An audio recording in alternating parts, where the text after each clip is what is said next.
नमस्कार, मी हेमंत देसाई. हेमंत देसाई ऑफिशियल या माझ्या यूट्यूब चॅनलमध्ये आपलं स्वागत आहे. 5 देशांचा दौरा जवळजवळ संपवत पंतप्रधान नरेंद्र मोदी इटलीत पोचले आणि त्यांनी इटलीच्या प्रमुख मेलनी यांच्याशी चर्चा केली, वाटाघाटी केल्या.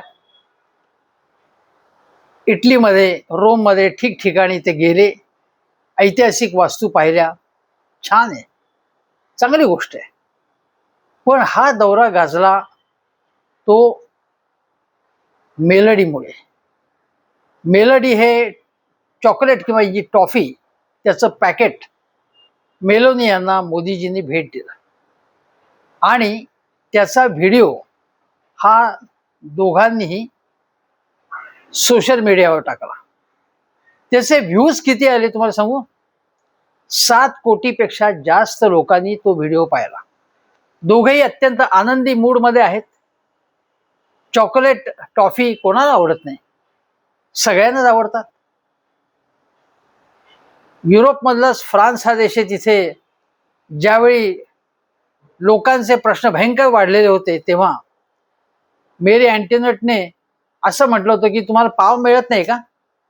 एवढी गरिबी आहे का? मग केक खा, असं ती म्हणाल्याचं एक कथा किंवा प्रवाद हा प्रचलित आहे. भारतामध्ये सध्या ठिकठिकाणी पेट्रोल आणि डिझेलची टंचाई आहे, चणचण आहे. CNG महागलाय अगोदरच. अनेक ठिकाणी, अनेक पेट्रोल पंपावर CNG सुद्धा उपलब्ध नसतो. शिवाय पेट्रोल आणि डिझेल आज मिळणार नाही अशा पाट्या ठिकठिकाणी लागलेल्या आहेत. केवळ महाराष्ट्रात नाही, ठिकठिकाणी. अगदी महाराष्ट्राचा विचार केला तर वाशिम आहे, हिंगोली आहे, ठिकठिकाणच्या बातम्या येत आहेत की डिझेल नाहीये. लोकांना, शेतकऱ्यांना ट्रॅक्टर घेऊन यायला सांगतात की तुम्ही ट्रॅक्टर घेऊन या, मग तुम्हाला डिझेल मिळेल आणि तो सुद्धा विशिष्ट कोटाच मिळेल.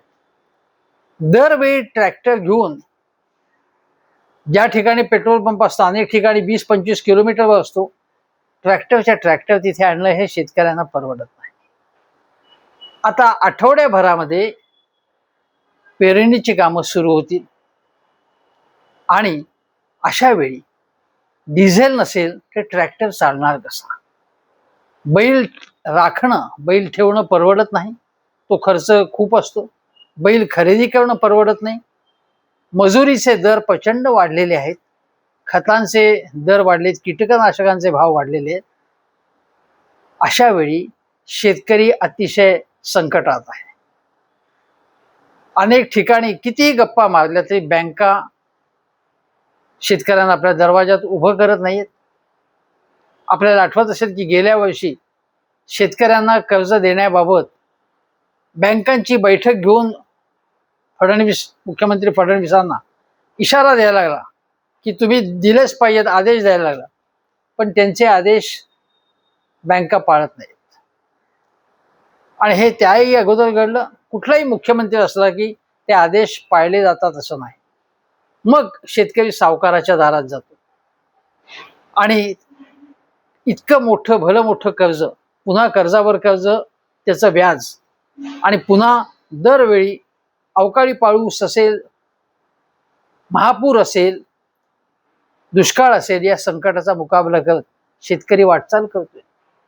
शेतकऱ्याला अन्नधान्याच्या याच्यामध्ये शेतमालाचे भाव मिळत नाहीत. आज बघा, साखरेच्या निर्यातीवर बंधनं, कांद्यावरती बंधनं, गहू, कापूस सगळ्यांवरती कधी आयातीची, कधी निर्यातीची बंधनं, भाव मिळत नाहीये.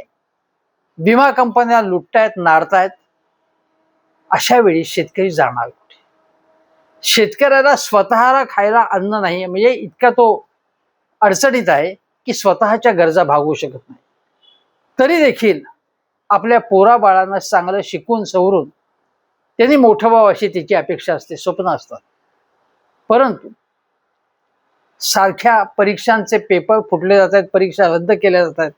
आणि जो शेतकरी पुणे, मुंबई, संभाजीनगर अशा ठिकाणी परीक्षांची तयारी करण्यासाठी किंवा कॉलेज शिक्षणासाठी मुलांना पाठवतो, त्याच्या शिक्षणाच्या फिया परवडत नाही, डोनेशन परवडत नाही, क्लासच्या फिया परवडत नाही, आणि शिवाय परीक्षा वारंवार रद्द होतात.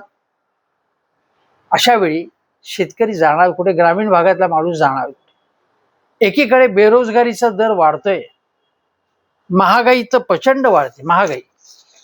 महागाई कशी वाढते बघा, की आज मी भाव पाहिले काही, मी स्वतः बाजारात जातो, स्वतः भाज्या आणतो, आणि ते भाज्यांचे दर विलक्षण वाढलेले आहेत.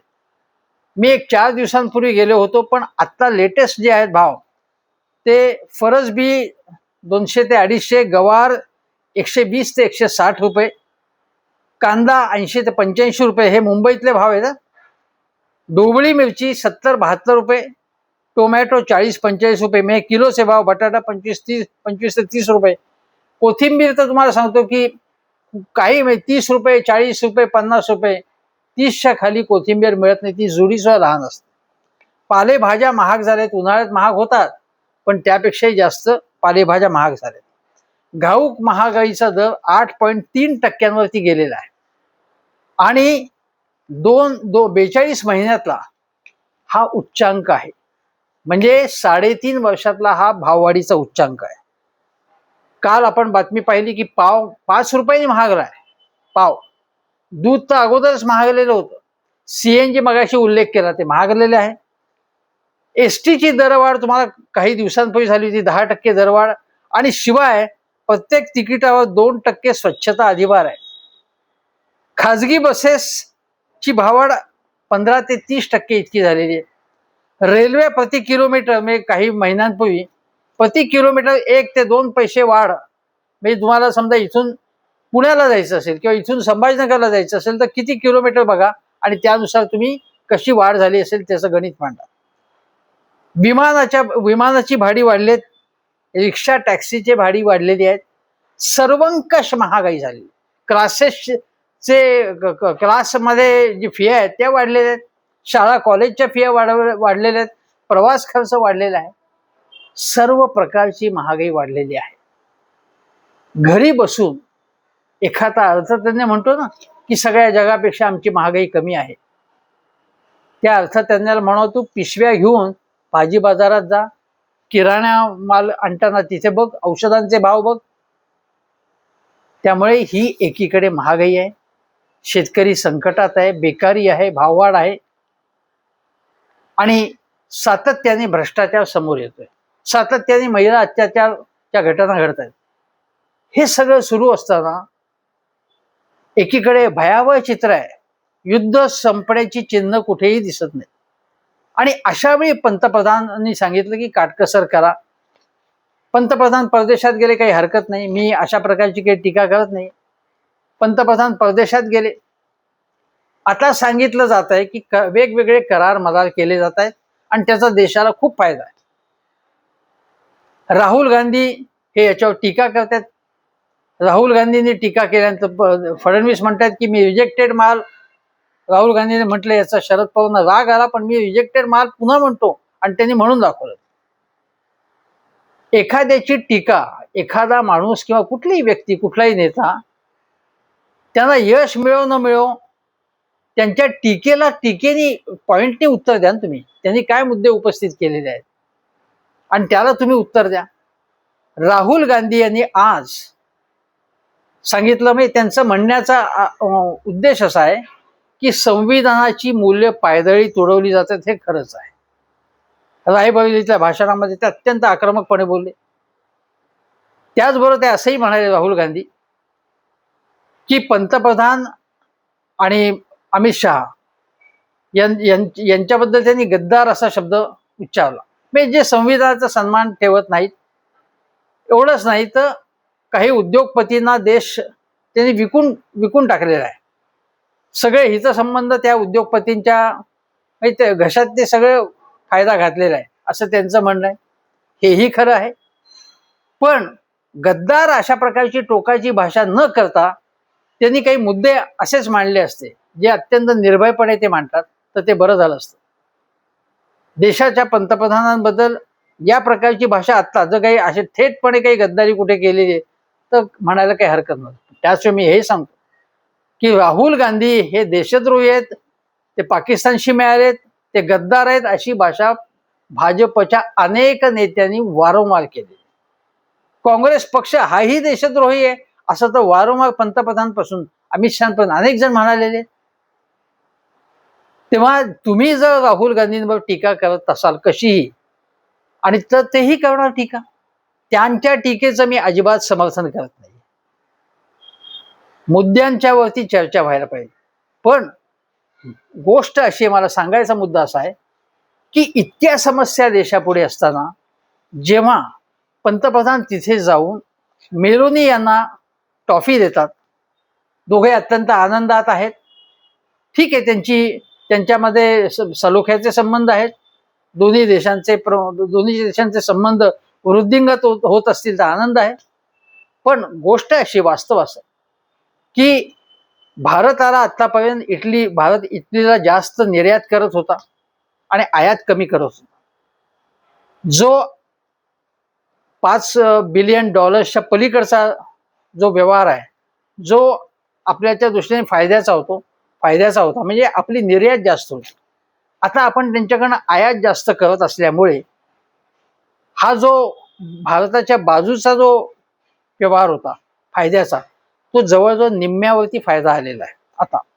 म्हणजे वास्तव असं आहे, तुम्ही कितीही चॉकलेट दिलं, त्यांनी एकमेकाचं चॉकलेट केलं, तरी प्रत्यक्षात गोष्ट अशी आहे की भारत आणि इटली यांचा जेवढा फायदा आपल्याला यापूर्वी होत होता, तो फायदा आता थोडा व्यापारातला फायदा हा कमी होतोय, हे वास्तव आहे.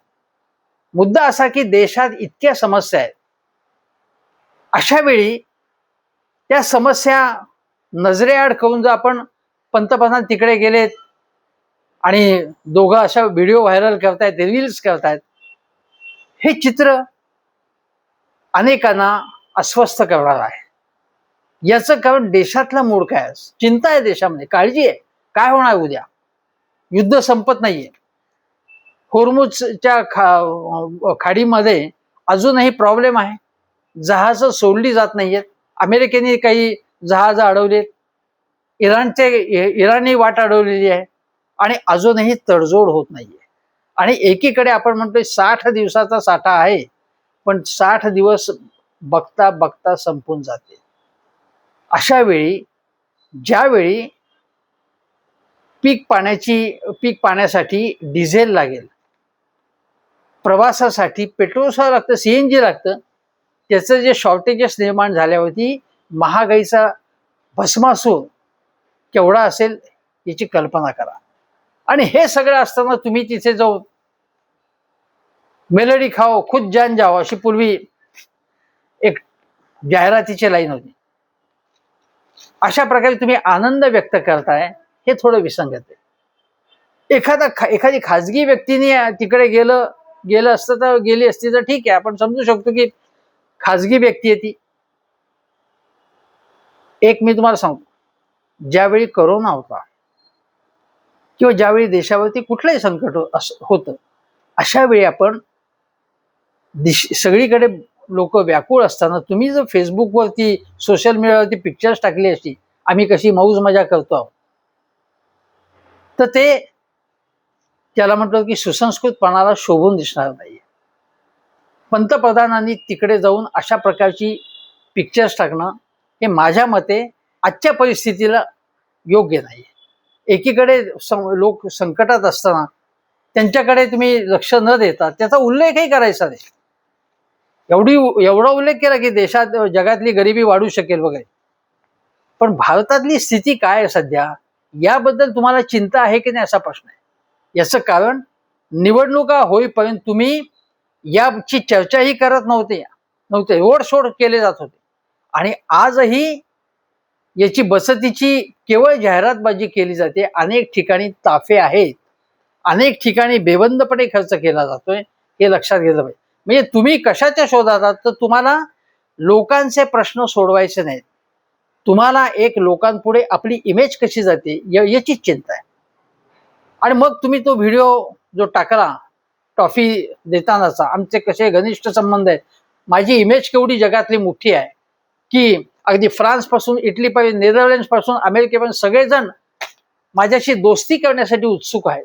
ही मोदींची व्यक्तिगत प्रतिमा मोठी करण्याचा हा प्रश्न आहे. प्रश्न असा आहे की मोदींची व्यक्तिगत प्रतिमा काय असेल ती असो, आज देशाचे प्रश्न सोडवण्यासाठी आपल्याला ज्या ज्या सोर्सेसमधनं ऊर्जा आणि इंधन मिळेल त्यावरती आपण लक्ष केंद्रित केले पाहिजे. पण या लोकांचं, भाजपवाल्यांचं सध्याचं चित्र असं आहे किंवा त्यांची पद्धत अशी आहे की एक लोकांपुढे फक्त एक नॅरेटिव्ह तयार करणं. ज्यावेळी मोदींवरती राहुल गांधींनी टीका केल्याबरोबर नितीन नवीन भाजपचे अध्यक्षांपासून मग खाली राज्यातले नेते त्यांच्यावरती तुटून पडले राहुल गांधींवरती.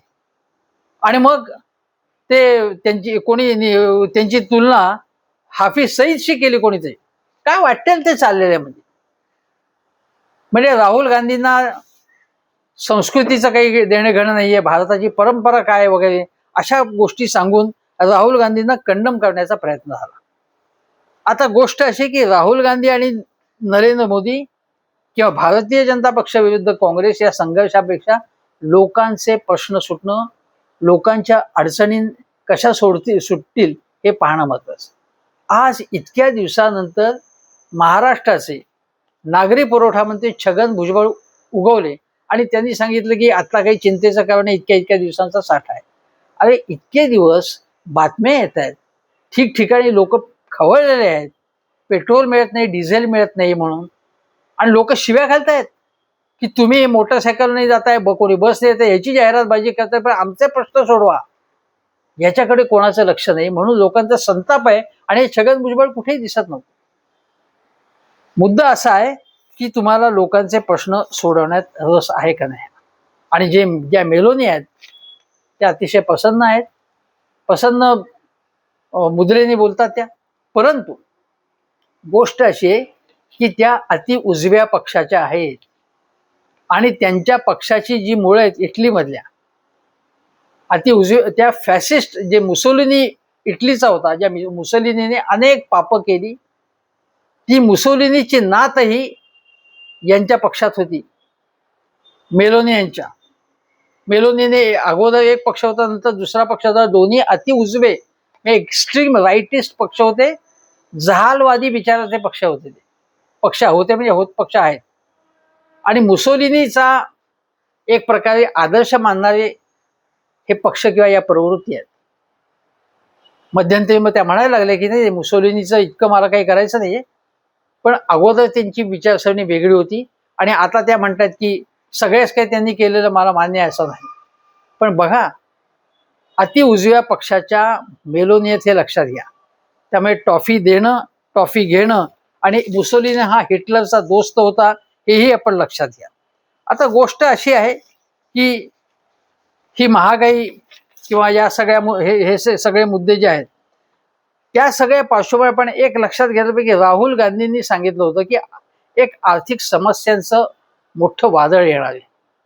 आणि राहुल गांधींनी सांगितलं म्हणून नाही सांगत, अरविंद सुब्रमण्यम असतील, अरविंद पांगरिया हे असतील, या सगळ्यांनी अनेक अर्थतज्ञांनी सांगितलेलं आहे की आता फार मोठ्या जटिल समस्या होणार, की IMFनी असो किंवा अन्य लोकांनी, अन्य संस्थांनी भारताच्या GDPच्या वाढीचा दर कसा घटणार आहे तेही सांगितलेलं आहे.